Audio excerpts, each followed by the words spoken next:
आजमगढ़ में हो रही है मांग, गाजीपुर में हो रहा है समाधान। जब जनता पर है सरकार मेहरबान, तो होगा स्कूल की फीस का भी निदान। देखते रहिए जन समस्या प्रतिदिन सिर्फ एबीटी न्यूज पर।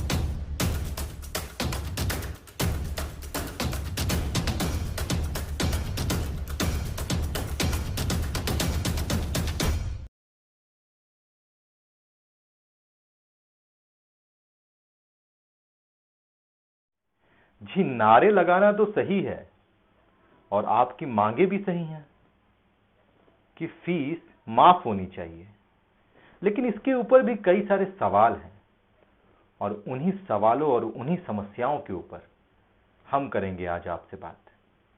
नमस्कार। लॉकडाउन में सब कुछ बंद हो गया, यानी छोटी दुकानें, बड़ी दुकानें, लोगों की नौकरी बंद हो गई। जो प्राइवेट नौकरी करते थे उनकी तनख्वाह भी रुक गई। किसी को तनख्वाह मिली, किसी को आधा मिली। कोई व्यापारी था, कोई छोटा दुकान लगाता था, कोई ठेला लगाता था, किसी के मॉल्स थे। हर तरफ और हर तरह के व्यापारियों को और आम जनमानस को लॉकडाउन में सीधा फर्क पड़ा है, यानी वो आर्थिक तंगी से जूझ रहे हैं। तो स्वाभाविक सी बात है कि हर एक व्यक्ति कोई ना कोई काम करता है और उस अभिभावक का बच्चा स्कूलों में पढ़ता है। जब अभिभावक के ऊपर आर्थिक तंगी आई हो तो वो स्कूलों की फीस कैसे भर पाएगा। साथ ही सबसे बड़ा सवाल तो ये भी पैदा होता है कि जो निजी स्कूल हैं वो भी तो किसी न किसी जनमानस के ही हैं और आर्थिक तंगी तो उस निजी स्कूल के ऊपर भी आई हुई है। तो सवाल दोनों तरफ से हैं, समस्याएं दोनों तरफ से हैं।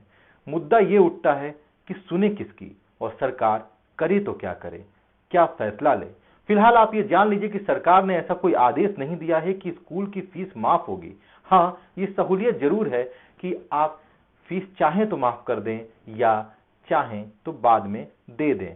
इस तरह की बातें भी हो रही हैं और हमारे पास कुछ ऐसी रिपोर्ट्स है जो मैं आपको दिखाता हूं कि देखिए किस तरह से कुछ ऐसे स्कूल हैं जिन्होंने छात्रों को और अभिभावकों को लाभ दिया है। साथ ही कुछ स्कूल ऐसे भी हैं जिन्होंने मीटिंग्स करके कुछ अहम फैसले भी लिए हैं फीस के ऊपर।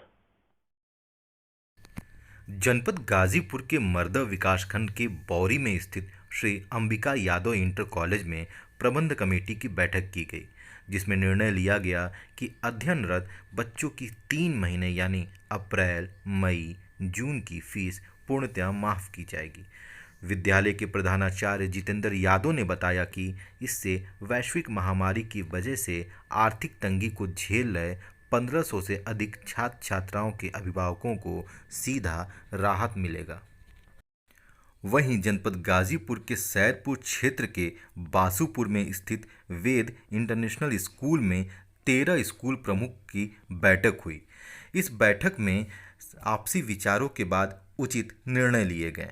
बैठक में वेद के प्रबंध निदेशक पंकज श्रीवास्तव ने बताया कि बैठक में सर्वसम्मति से निर्णय लिया गया है कि लॉकडाउन के चलते अभिभावकों की समस्या ना हो, ऐसे में किसी भी प्रकार की फीस वृद्धि नहीं होगी और पुराने दरों पर नए बच्चों का प्रवेश लिया जाएगा। स्कूल वाहनों के चलने तक, यानी जब तक स्कूल वाहन नहीं चलते हैं तब तक ट्रांसपोर्टेशन चार्ज भी नहीं लिया जाएगा। वहीं दूसरी तरफ आजमगढ़ में आप देखेंगे तो मुद्दा काफी गंभीर नजर आ रहा है। अभिभावक रोड पर उतर गए हैं और नारेबाजी कर रहे हैं। वो कह रहे हैं कि उनकी फीस माफ होनी चाहिए। स्वाभाविक सी बात है कि फीस माफ होनी भी जरूरी है। पहले देखिए ये रिपोर्ट। मुर्दाबाद मुर्दाबाद, सीएम योगी होश में आओ, होश में आओ, होश में आओ, सीएम योगी होश में आओ, होश में आओ। आजमगढ़ में जिलाधिकारी कार्यालय के बाहर काफ़ी संख्या में अभिभावक इकट्ठा हुए और उन्होंने भूख हड़ताल की। उन्होंने मांग की कि निजी विद्यालयों की फीस माफ़ हो, क्योंकि लॉकडाउन में सभी अभिभावक आर्थिक तंगी से जूझ रहे हैं। सरकार इसकी उचित व्यवस्था करे। सबसे पहले अपना परिचय बताइए, आज किस संबंध में आज सीएम कार्यालय में आपको बुलाया? मैं आशीष कुमार राय, एक सामान्य अभिभावक हूं और आजमगढ़ के सभी अभिभावकगण संयुक्त अभिभावकों की संघों की मीटिंग हुई थी जिसमें यह निर्णय लिया गया था कि 3 तारीख को हंगर स्ट्राइक की जाएगी अगर स्कूलों द्वारा हमारी फीस माफ़ नहीं की जाएगी। जीपीए के समर्थन में आज हंगर स्ट्राइक पर वो हैं। हम लोग भी उनकी हंगर स्ट्राइक का समर्थन करते हैं। हमारी मुख्य मांगे हैं कि इस कोरोना महामारी से जो आर्थिक संकट उत्पन्न हुआ है उसमें अभिभावक फीस देने में असमर्थ हैं। स्कूल कॉलेज पूर्णतः बंद हैं। उनकी किसी भी सुविधा का हम लोग उपयोग नहीं कर रहे हैं। ऑनलाइन पढ़ाई की जा रही है, वो अभी एक तरफा वीडियो पोस्ट करके पढ़ाई की जा रही है जिसमें बच्चे अपने प्रश्नों का उत्तर नहीं जान पा रहे हैं। ज़िले में नेटवर्क सुविधा बिल्कुल ख़राब है, नेट हमेशा ठीक से चलता नहीं है। हम विद्यालय के कंप्यूटर का उपयोग नहीं कर रहे हैं, उनकी इलेक्ट्रिसिटी बिल का उपयोग नहीं कर रहे हैं, उनके फैन पंखों प्लेग्राउंड लाइब्रेरी किसी का उपयोग नहीं कर रहे हैं। इसलिए पूरी फीस लिया जाना नितांत ही अतार्किक एवं अव्यवहारिक है। हमारी सरकार से यह भी मांग है कि ज़्यादा से ज़्यादा सीबीएसई बोर्ड के छात्रों की संख्या के अनुपात में विद्यालय जनपद में खोले जाएं ताकि प्राइवेट प्रबंधकों विद्यालयों की जो ये मनमानी है इसके विरुद्ध इससे हम लोगों को लाभ मिले।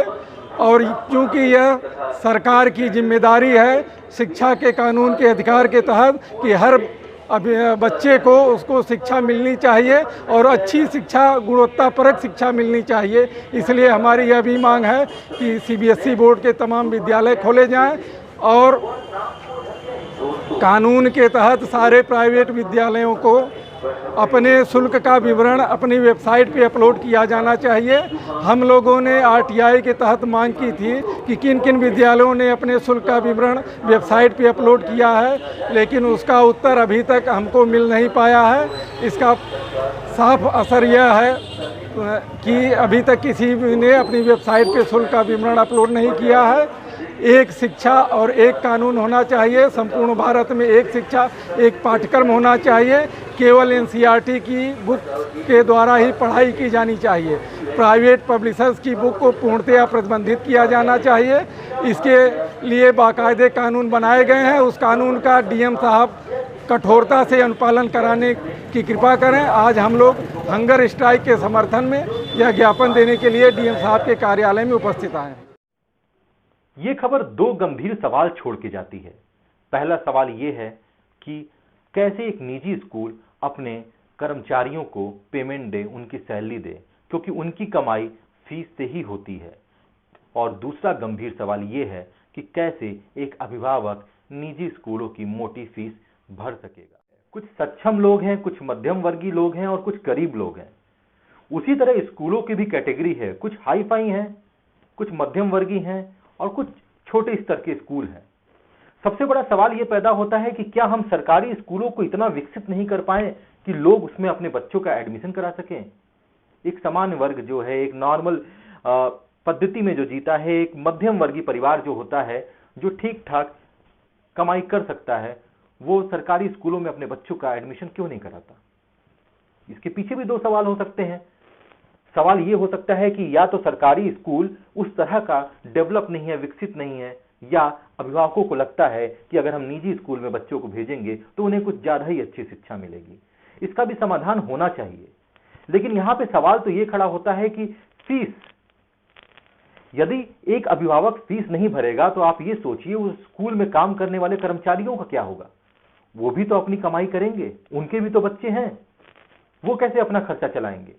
बात रही ऑनलाइन शिक्षा की, तो क्या ऑनलाइन एजुकेशन देने में या ऑनलाइन वीडियोस बना के बच्चों को इस लॉकडाउन के दौरान भेजने में, उनको पढ़ाने में मेहनत नहीं लगती है?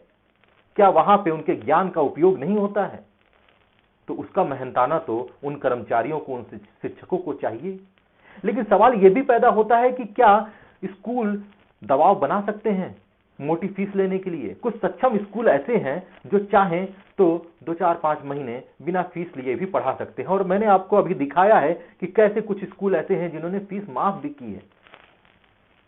लेकिन सबसे बड़ा सवाल यह है, सक्षम तो कुछ अभिभावक भी होंगे जो फीस भर सकते हैं, तो उनको भी सोचना चाहिए, उनको भी इंसानियत दिखानी चाहिए। इस लॉकडाउन का नाजायज फायदा नहीं उठाना चाहिए और ना ही नाजायज फायदा उस हाई फाई स्कूलों को उठाना चाहिए जो सक्षम हैं फीस माफ करने में, और कुछ अभिभावक हैं जो सक्षम हैं फीस देने में, तो इनको सोचना चाहिए।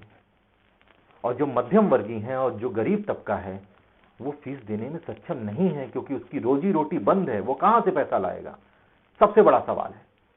और ये समस्याएं सरकार को देखनी पड़ेंगी, और सरकार देख भी रही है। सरकार समय समय पर है कि कह रही है कि आप अपने अनुसार चीजों को हैंडल करें। सरकार हमेशा आपके साथ खड़ी है। अपनी समस्याओं का समाधान निकालने के लिए सरकार के साथ साथ आपको भी खड़ा होना पड़ेगा, और कोई ना कोई निर्णय लेना पड़ेगा, और कहीं ना कहीं से इंसानियत दिखानी पड़ेगी। आप देखते रहिए एबीटी न्यूज़। नमस्कार।